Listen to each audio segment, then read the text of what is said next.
시청자 여러분 안녕하십니까. 이제 시간상으로는 1월 5일 심야가 되겠습니다. 이제 자정을 넘겼는데요. 전옥현의 안보정론 시작하겠습니다. 이번 첫 번째 방송은 TBS 방송 김호준, 여러분들 아주 귀가 따갑게 들으셨죠. 이런 어용 방송, 지금 이 시대가 어느 시대인데 아직도 어용 방송하고 있고요. 이 TBS 방송에 서울시에서 300억 400억의 연간 예산을 지원하고 있어요. 이 박원순이가 지원해준 방송이 바로 TBS 방송인데요. 해도 너무한다. 지난 11월부터요 캠페인을 벌이고 있는데, 명목은 뭐냐면 유튜브 구독자 100만 명을 돌파한다는 거예요.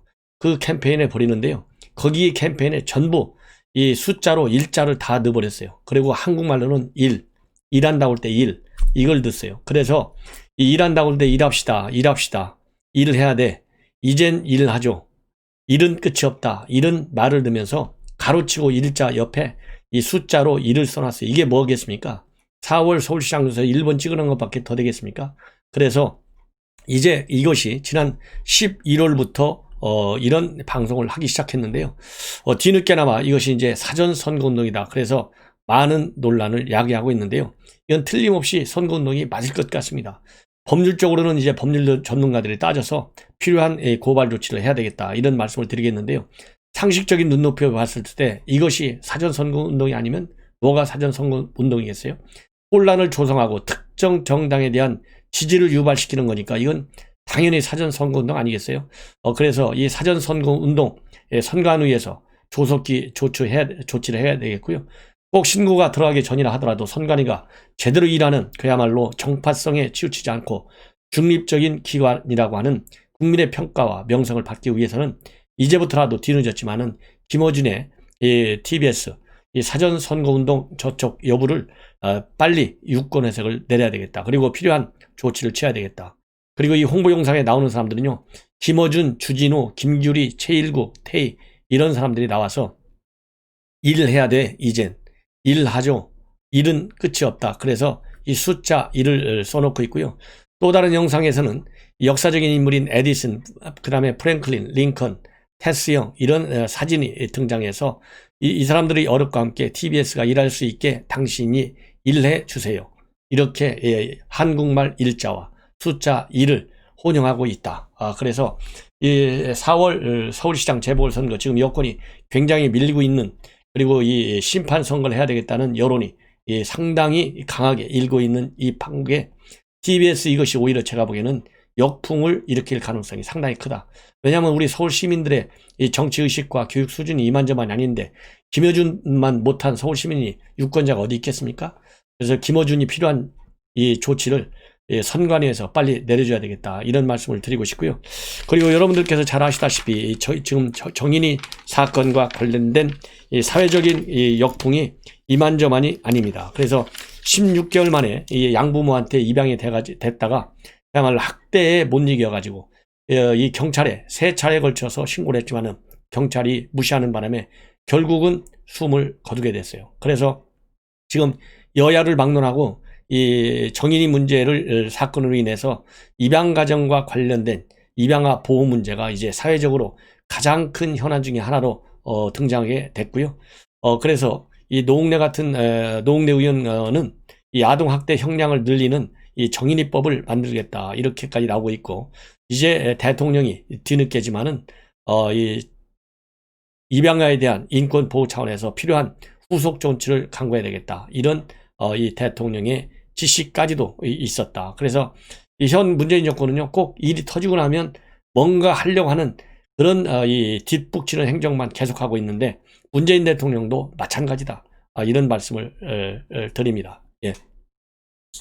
그리고 지금 현재 그러다 보니까요, 이 경찰에 대한 이 분노가 굉장히 지금 현재 쏟아지고 있고, 경찰청 홈페이지가 다운될 정도로 지금 많은 문제를 야기하고 있고, 특히 관련된 경찰관들이 주로 경징계를 받았기 때문에 더 국민의 분노를 사고 있다, 이런 뉴스들이 나오고 있습니다. 그래서 지금 여성 변호사들이 일제히 나섰는데요, 정인이 가해 양부모들에게 대해서는 살인죄를 적용하라. 그래서 한국여성변호사회 회장은 윤석희 씨인데, 어제 성명을 통해서 생후 16개월의 피해 아동이 긴 시간 동안 고통을 참아내다가 장기 파열 등으로 사망에 이르기까지 국민을 위해 존재하는 공권력은 철저히 무력했다. 이렇게 성명을 발표하면서 살인죄를 적용해서 이 근절시켜야 되겠다. 이런 입장을 지금 표명하고 있습니다. 예. 그리고 이제 검찰 얘기를 좀 하겠습니다. 지금 박범계가 여러분들 아시다시피 이제 서울 고검에 사무실을 만들어 놓고 이 법심을 좀 챙겨야 되겠다. 이런 말은 그럴듯하게 아주 잘하고 있어요. 그게 있는데 제가 보기에는요, 이 법심 물론 뭐 외향적으로나 내면적으로 법심을 무시할 수 없을 정도로 법심이라기보다는 검심이 더 맞을지도 몰라요. 예. 그래서 이것은 이 정치적인 의도가 상당히 강한 이 청문회 준비 사무실인데요. 이거와 관련해서 지금 현재 제가 보기에는 지금 검찰 인사가 박범계한테는 가장 코앞에 떨어진 불이에요. 그러다 보니까 이 검찰 인사를 하려면 이 검찰과 그리고 법무부 쪽 의견을 들어야 되는데, 검찰과 관련된 의견은 윤석열 총장한테 직접 들어야 되지 않겠습니까? 그런데 추미애한테 인수인계 받는데 추미애가 지금 인사를 하고 있다, 이런 지금 보도도 나온 바 있어요. 근데 윤석열이라고 해서 박범계 장관이라고 그래서 윤석열 총장한테 무슨 얘기를 진짜로 듣겠습니까? 그냥 허무맹랑한 그야말로 통과의례식 절차에 불과할 것이다. 저는 그런 얘기를 하고 싶어요. 그러다 보니까 지금 이 검찰 인사를 심재 처리가 주도적으로 하고 있다. 이렇게 알려지고 있고요. 그래서 이제 관전 포인트라고 하는 것은 여러분들 잘 아시다시피 대전지검에서 월성 원전 사건을 수사하지 않았습니까? 조상철.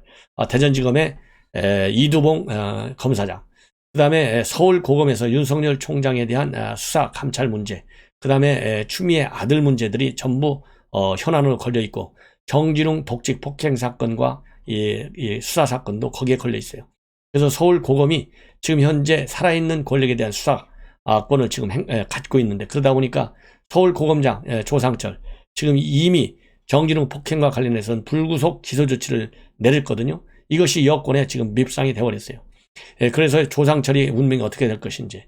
그 다음에 대검 차장, 그동안에 애완견을 키워왔더니 결국은 추미애의 직무 배제와 이러한 조치에 관해서 반기를 들었다. 그래서 조남관 대검 차장, 이런 이 고위 간부들의 운명이 이제는 촛불 앞에, 바람 앞에 촛불과 같이 흔들리는 것이 아니냐.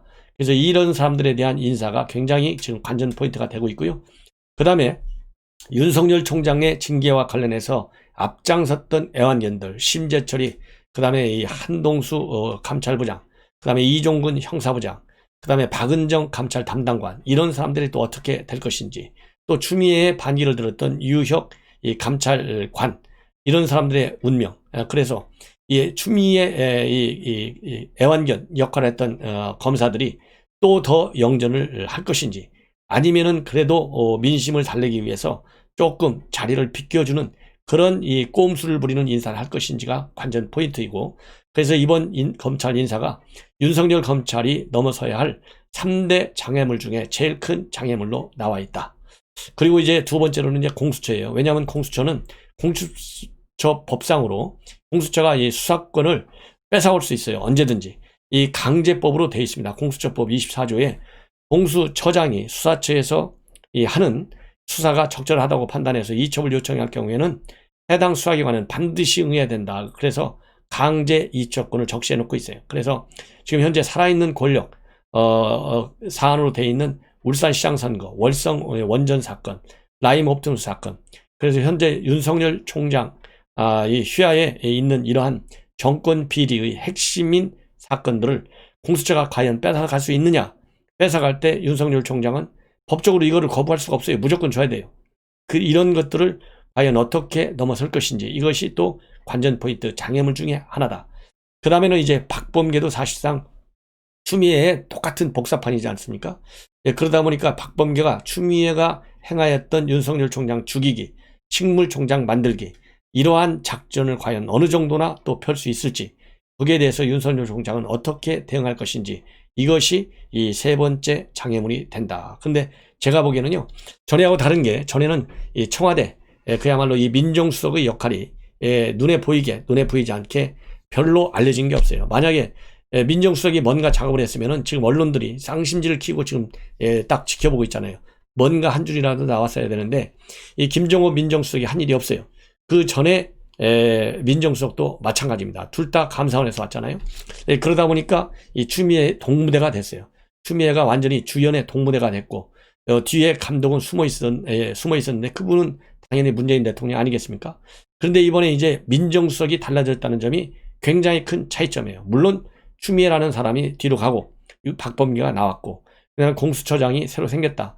이것도 큰 윤석열 총장의 어떤 지휘권 확보와 관련해서 수사 지휘권과 관련해서 큰 변수는 변수예요. 그러나 제가 보기에는 더 큰 변수는 바로 신현수 민정수석에 있다. 그래서 신현수 민정수석의 특징 중에 하나는 이 법과 원칙에 강한 사람이다. 이 원칙주의자라고 보면 돼요. 쉽게 타협하는 사람은 아니다. 그 다음에는 또 인적으로 이 대인관계도 굉장히 중요하잖아요. 이 윤석열과의 관계라든가 공수처장과의 관계, 박범계의 관계, 이런 이 관계가 전부 다 지금 현재 전에 민정수석보다는 훨씬 더 낫다. 그래서 지금 현재 이 박범계도 노무현 정부 때 법무비서관 했잖아요. 그 당시에 신현수 지금 현재 민정수석은 또 사정비서관을 했어요. 그래서 다 두루두루 굉장히 가까운 사이일 것이고, 그리고 신현수 민정수석은 이런 법치 굉장히 강하고, 또 검찰에 대한 애정이 누구보다도 또 강한 사람이에요. 그리고 순리를 무시하지 않는 사람입니다. 이런 걸 보면 추미애 때보다는 일단 외향적으로만이라도 좀 소리가 덜 나는 식의 어떤 인사와, 그 다음에 박범계가 윤석열 총장에 대하는 이런 태도도 많이 확연히 달라질 수 있다. 그런 점에서 더 이렇게 3대 장애물에 하나의 이 촉진제 역할을 할 수 있는, 좋은 의미로 말입니다, 이 조율 역할을 할 수 있는 사람이 신현수 민정수석인데, 그래서 신현수 민정수석이 오래간만에 실력을 발휘할 수 있는 기회를 갖게 됐다. 이런 말씀을 드립니다. 그런데요, 지금 이제 문제는 뭐냐? 지금 박범계 내정자인데 심재철 검찰국장이 지금 인사를 주도적으로 해서 지금 만들고 있다는 거 아니겠습니까? 인사를 짜고 있는데, 지금 내정자하고 인사를 짜는 것은 분명히 위법입니다. 그렇기 때문에 이것이 언론에 또 이 내부에 공익 제보자가 또 나타날 수도 있어요. 이미 감찰위원회 같은 데서 유혁, 그 다음에 박은정이가 이 보고서 고친 거, 이정화 대전지검 파견 검사, 다 내부 말하자면 이 공익 제보자나 마찬가지 역할을 했잖아요. 그래서 이 심재철이가 하고 있는 인사안이 만약에 사실이다 그러면 이것도 탄론할 가능성이 상당히 많다. 그렇기 때문에 외향적으로는 박범계가 딱 간섭을 하지 않는 것처럼 보이지만 내면적으로 언젠가는 탄론할 가능성이 크다. 이게 사실이라면. 그렇지만은 또 추미애하고 박범계가 뒤에서 적당히 주고받으면서 밀당을 하면서 추미애 의견이 많이 반영된 얘기가 결국은 박범계가 하고 싶은 인사나 똑같잖아요. 왜냐하면 박범계가 사실 애완견 의원이나 마찬가지 아니겠습니까? 그래서 이 추미애가 또 떠나는 장관이 인사권을 행사한다. 이것도 모양이 맞지 않다. 그래서 이 박범계가 정상적으로 취임한 다음에 정식으로 관련 법규가 정해진 절차에 따라서 윤석열 총장의 실질적인 인사권이 반영되는 그런 인사를 해야 되겠다. 이런 말씀을 드립니다. 예.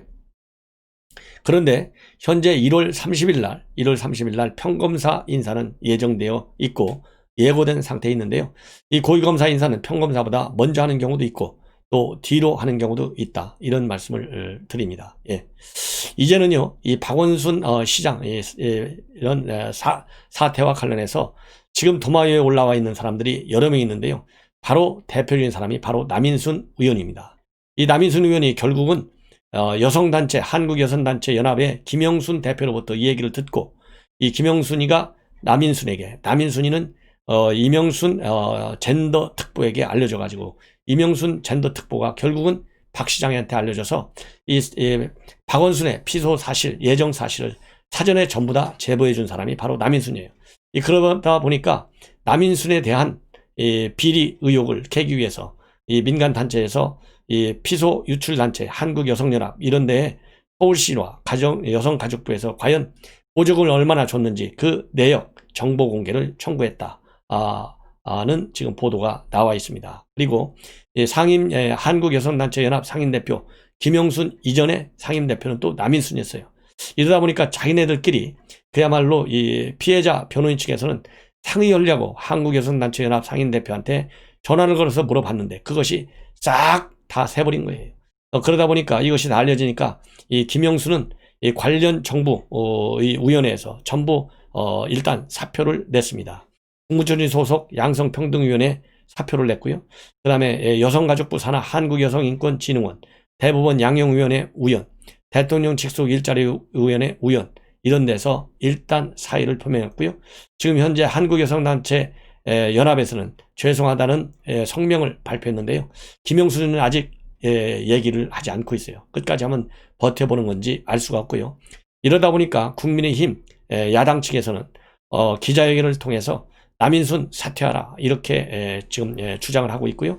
이 남인순과 함께 민주당 여성 의원들 단톡방 28명이 있는 단톡방에서 이 피해자를 갖다가 피해자라고 써야 된다. 많은 여성 의원들이 그렇게 주장했지만은 남인순, 진선미, 이수진 비례의원입니다. 고민정 이런 사람들이 주도해가지고 피해 호소인으로 써야 된다. 그래서 이렇게 밀어붙였다. 이렇게 지금 알려지고 있어서 이런 의원들에 대한 비판도 지금 상당히 가열되고 있다. 이렇게 알려지고 있습니다. 그리고 특히 남인순 의원은 박원순한테 뿐만 아니라 문재인 대통령한테도 알려줄 개연성이 상당히 크다. 이렇게 야당에서는 지적하고 있어요. 왜냐하면 2010년도에 문재인 대통령이 혁신과 통합 문재인 대통령 같이 공동대표를 맡은 것을 자랑스럽게 홍보하고 다닌 바 있고요.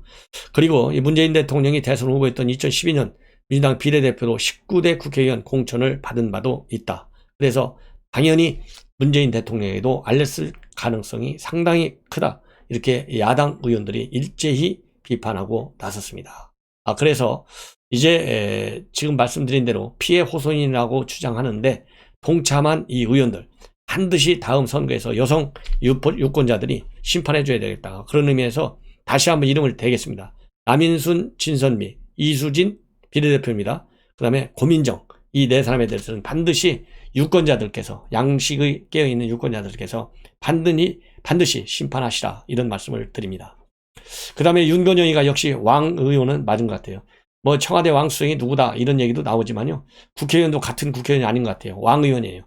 이 윤건영이가 한마디 했습니다. 결국은 사면 논란에 대해서 결국은 이낙연 대표보다도 더 위에 있는 사람이 윤건영이에요. 한마디로 이낙연 대표 망신스러운 일을 당한 거나 마찬가지입니다.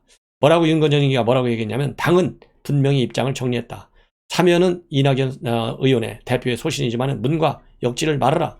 그리고 대통령을 끌어들이는 뻔한 정치적 속셈은 비겁하게 보인다. 이렇게까지 지금 치고 나섰어요. 그래서 정치인으로서 가지는 소신은 존중돼야 한다. 하지만 민주당은 당의 입장을 분명히 정리했다. 그래서 본인이 대표보다 한 수 위에 있다는 것을 지금 과시하고 있는 거예요. 정치인으로서 가지는 소신은 존중돼야 한다. 이 얘기는 이낙연 대표 말로는 조금 체면을 세워준 거 아니겠어요? 그러면서도 당 입장은 정리됐다. 딱 잘라서 얘기하고 있어요. 그러면서 여당 대표의 소신을 대통령과 엮는 개인적 추정으로 대통령을 끌어들이는 행태는 정치적 속셈이 너무 뻔하다. 비겁한 행태는 중단하라. 이렇게 얘기를 하고 있고요. 그리고 야당 강력히 비판하고 있습니다. 참 윤건영이 청와대에서 이러니까 보낸 거 아니겠어요? 자, 이러다 보니까 이제 윤석열 총장과 관련된 각 지방지들의 여론조사가 지금 본물을 이루고 있습니다. 지역별로. 그래서 지역별 여론조사 나온 결과를 보면 윤석열 총장의 경우에는 TK에서 압도적으로 1등을 한 것으로 나타나고 있어요. 매일신문 조사에서는 45.4, 영남일보에서는 36.1, 1등입니다. 그리고 이 매일신문에서 조사한 내용 중에요. 야권 후보로서는 47.1로 제일 높고 그 다음에 홍준표가 13.3, 오세훈 8.4, 유승민 7.6의 순으로 되어 있고요. 그리고 여당 내 차기 대선 후보와 관련해서는 이재명 지사 27.1, 그 다음에 이낙연과 김부겸 각각 10.4로 나타나고 있다. 이런 말씀을 드립니다. 그리고 또 영남일보가 조사한 걸 보면 윤석열 총장이 36.1, 그 다음에 이재명 12.6, 이낙연 9.9 이렇게 되어 있어요. 이 정도가 되면 참 대단한 지지율이 아닌가 이런 생각이 듭니다. 그리고 대전 충청권 중도일보가 조사한 건데요. 여기에서는 윤 총장이 26.1, 이 대표 25.3, 이 지사가 20.1, 그리고 경기일보의 경우에는요 뭐 경기도니까 이재명 29.3, 윤석열 26.9, 그 다음에 이낙연 19.2. 특징은 윤석열 총장의 지도가 정말 굉장히 치솟고 있는 추세고요. 그 다음에 이낙연 대표의 지지율이 푹푹 빠지고 있다. 이렇게 정리를 하면 될 것 같습니다. 그리고 마지막 워싱턴 뉴스 하나만 더 말씀을 드리겠습니다. 이 워싱턴 포스트가 3일자로 보도한 내용인데요. 바로 이 녹취록이, 녹음 파일이 공개가 돼서 지금 워싱턴이 발칵 뒤집어졌다고 합니다. 이 녹음 파일은 트럼프 대통령이 미국 조지아주 국무장관에게 선거 결과를 뒤집어라 이렇게 압력을 가하는 통화 내용, 한 60여 분, 62분짜리 통화 내용인데요. 요것을 워싱턴 포스트가 입수해서 전격적으로 보도해가지고 워싱턴 정계가 지금 들끓고 있다는 보도가 나오고 있고요. 5일 조지아주 상원 2석의 결선 투표에도 상당한 영향을 줄 것이다. 이런 전망이 나오고 있습니다. 그래서 이 통화 내용의 핵심 요지를 보면 조지아주는 여러분들 잘 아시다시피 전통적으로 공화당 지역인데요. 이번 대선에서 조 바이든 당선인이 11,779표 0.2% 차이로 신승한 지역입니다. 그렇기 때문에 이 트럼프 대통령이 조지아주 국무장관한테 전화를 걸어가지고 이 결과를 뒤집어라 이렇게 압박을 가했다고 합니다. 그래서 수천 장의 투표용지가 폐기됐고 같은 표가 3차례 집계됐다. 사망자 이름으로 투표가 이루어졌다. 이렇게 주장하면서 이런 형사범죄가 일어나면 아니 된다. 당신이 위험할 수 있다. 이런 위협성 발언까지 한 것으로 지금 알려지고 있어서 일파만파 파고가 굉장히 커지고 있다. 이렇게 지금 알려지고 있습니다. 그래서 그리고요. 또 미 상원의 초당파 의원들은 선거는 끝났다. 바이든 승리를 인증해라. 이렇게 민주공화 무소속 상원의원 10명이 공동 성명을 냈고요. 6일 의회에서 최종 결론이 이제 납니다. 그래서 이제 최종적으로 1월 6일 날 선거인단 선거 결과를 인정하는 상원 합동회의가 열리는데 이 합동회의에서 조 바이든 당선인의 승리 인증의 이의를 제기하겠다고 밝힌 의원은 12명이고 초당파 의원 10명은 선거는 끝났다. 대선 결과를 받아들이라. 이렇게 촉구하는 또 성명을 내고 있고요. 그래서 워싱턴 정가가 지금 상당히 혼란 상태에 빠져 있다. 이런 말씀을 드립니다. 시청자 여러분, 이것으로 제 심야 방송을 마치겠습니다. 내일 아침에 다시 또 찾아뵙도록 하겠습니다. 시청자 여러분들의 많은 성원을 당부드리고 편안히 주무십시오. 대단히 고맙습니다.